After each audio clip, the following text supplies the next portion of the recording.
Welcome to Method of the Meadness. I'm Burley Mullins, and I'm here to talk about these cans of mead.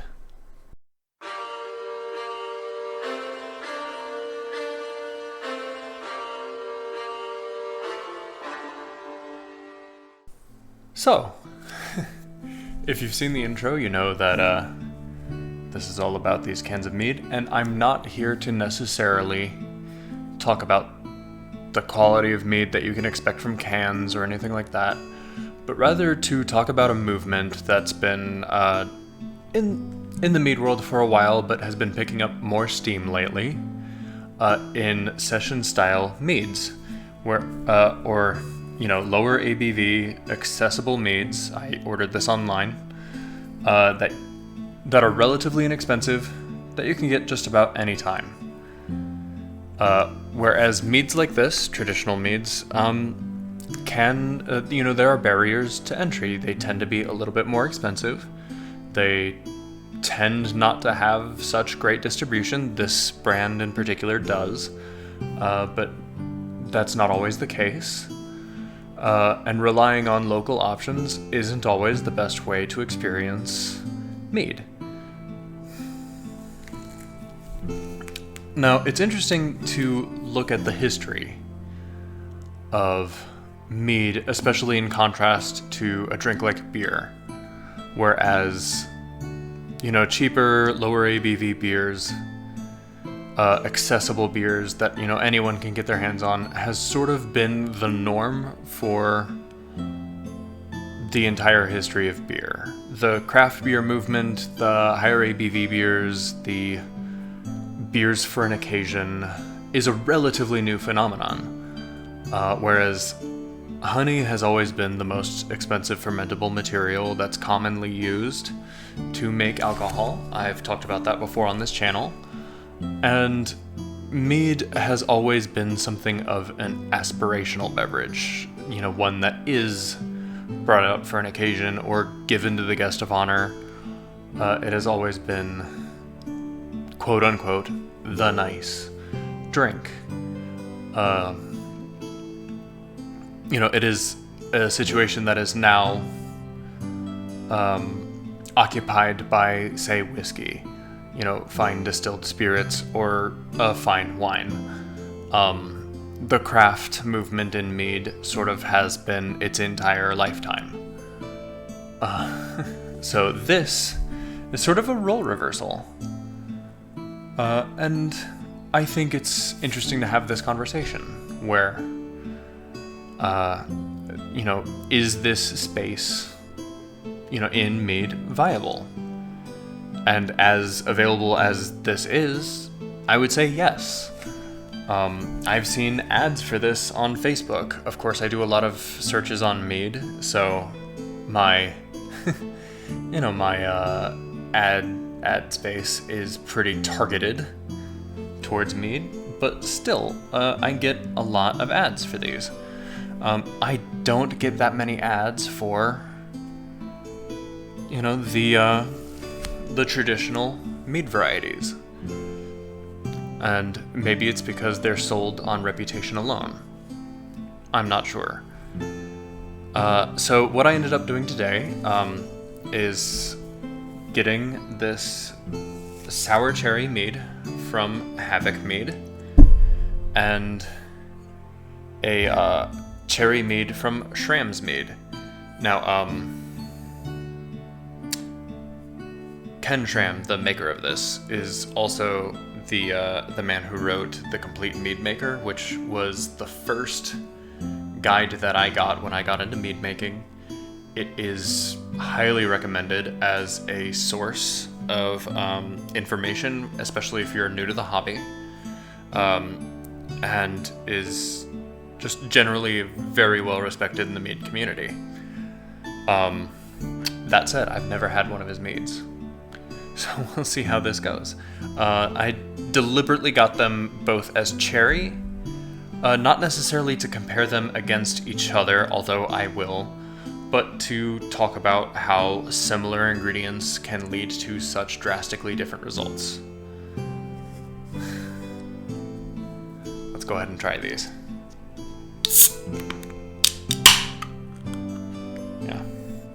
You know, a traditional mead I would never recommend consuming a pint of.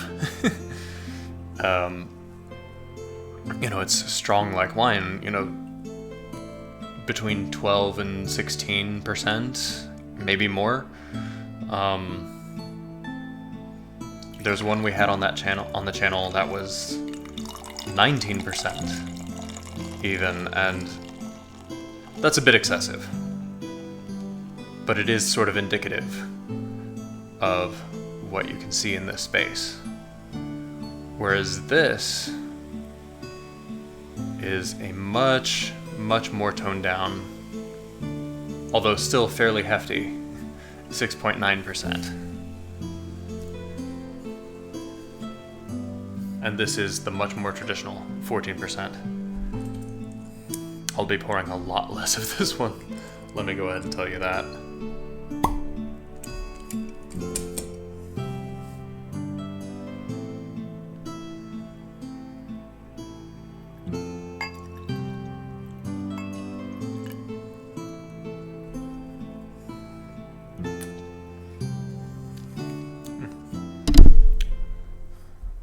Waste not. As you can see, and if you've watched some of my other videos with sparkling meads, I think there's only one other video right now with a sparkling mead. There's not a head. That's really a function of the grain in the beer that forms the head, along with the carbon dioxide. It's not a function of the alcohol content, otherwise sparkling wines and champagnes would also have a foam head. There are styles of mead that incorporate grain that do have foam heads. This is not one of them.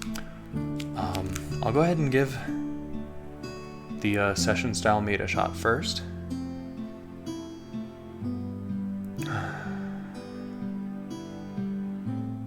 It might be the shape of the glass, but I'm not getting much on the nose. Yeah, it's sort of going right past. I could convince myself there's a bit of cherry on the nose, but it's...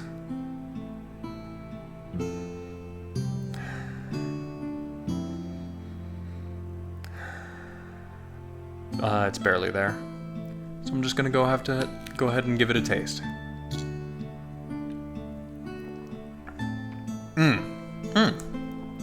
Ooh, that is much drier than I thought it would be. Okay. Full disclosure, I've had cans of mead before, and they tend to be pretty sweet. So the meaderies that I've had them from have either halted the fermentation process through the introduction of some preservatives. Many preservatives will halt the yeast from multiplying. The yeast that is still there will continue to ferment some before they die, but the halting of the multiplication of yeast will, within a percentage point or two, halt the fermentation. Or they will have a little bit of fermentable material and then back sweeten it after the yeast is removed from the equation. This is neither of those cases. This is... the sugars that have been put into this have been fermented out entirely. Which is kind of a bold choice, especially for a mead that is meant to be enjoyed. You know, this is clearly meant to be a mead for the masses. It's inexpensive, it's accessible, it's targeted, you know, through Facebook ads.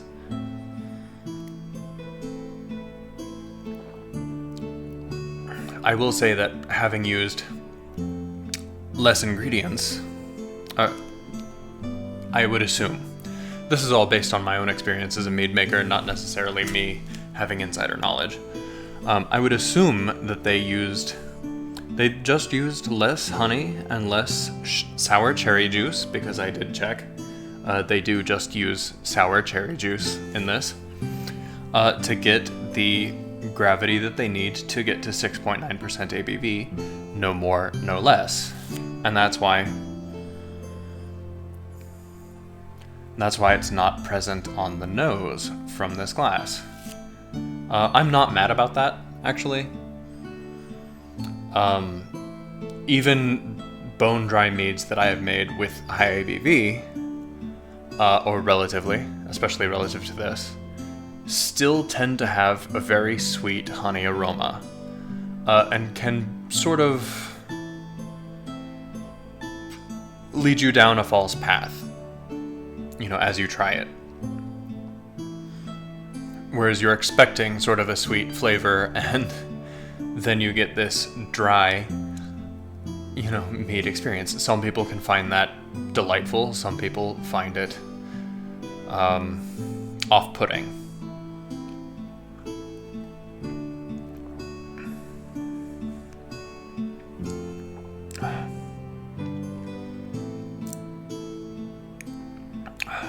If you hadn't told me this was a mead, I would have assumed it was a type of cider. I do tend to expect the honey to be more present. And if you're going to spend the money on, again, my opinion, if you're going to spend the money on honey as a fermentable ingredient, you want it to be known in the palate or on the nose that there's honey there. Not saying that this is a bad product at all. It's delicious. They're right to call it a session mead. I could drink this all day. But it's not what, it does not live up to the expectations of this is made with honey, in my opinion. Now for the traditional mead. Yeah. Totally different. Night and day.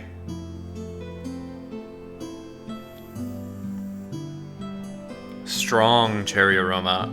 I suspect that the cherries in this case had skin contact like you do with wine to get this color and this depth of aroma. The honey is also plainly present on the nose.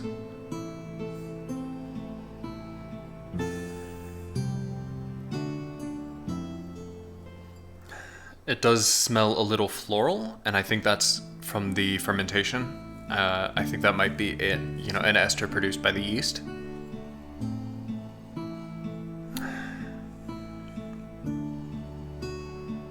It smells rich, dense. This is what I expect as a mead maker when I hear I'm going to be having a tart or sour cherry mead.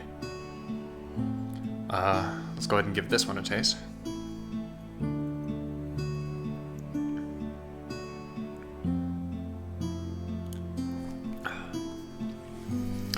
Oh, this is very cherry forward.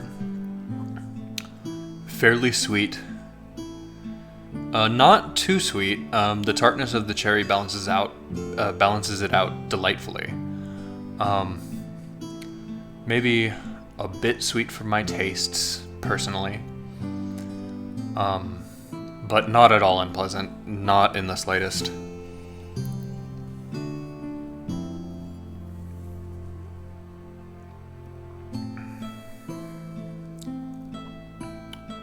It tastes like cherry pie filling.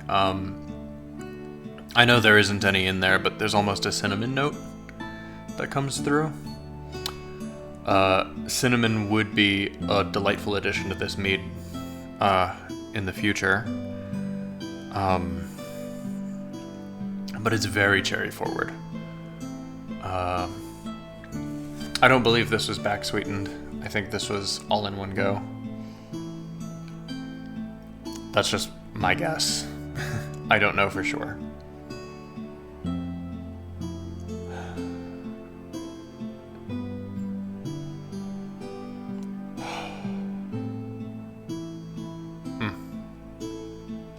This is absolutely a mead that I would have with a slice of chocolate cake or something decadent. This is not a mead that I would have with dinner or a savory food. This is handily a dessert mead. but not unpleasantly so. I have had some very unpleasantly sweet meads. This is well balanced.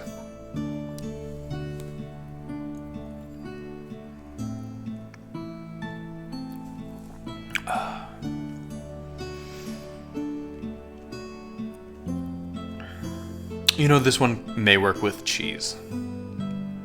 Like especially sharp cheeses, like a pecorino or something like that. Or a goat's cheese. This would absolutely... this would be an absolute delight in a context such as that. Whereas this one...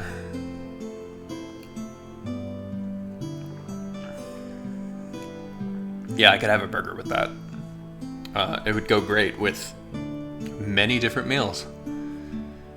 You know, it is just less punchy of a flavor, but because of that, it can probably be used in more contexts. It's probably more flexible of a mead. I'm a little bit surprised, actually, to find that it's not overly sweetened. The cans of mead that I've had before have definitely left that impression on me.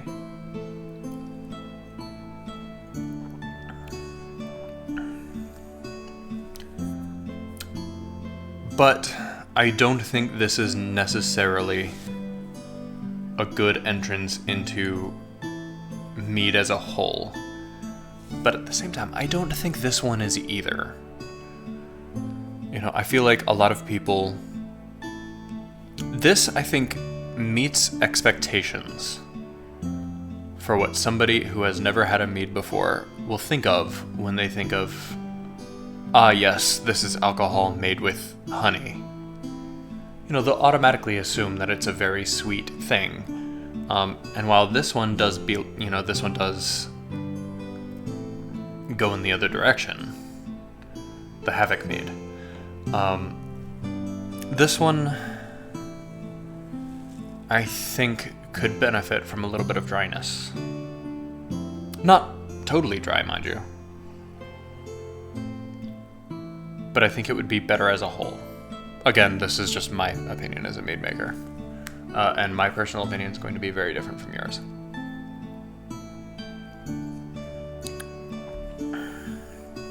What do you think? Have you tried a mead for the first time? Was it anything like you expected? Do you like very dry or very sweet meads? Have you had one of these meads in a can before? Comment below with your experiences.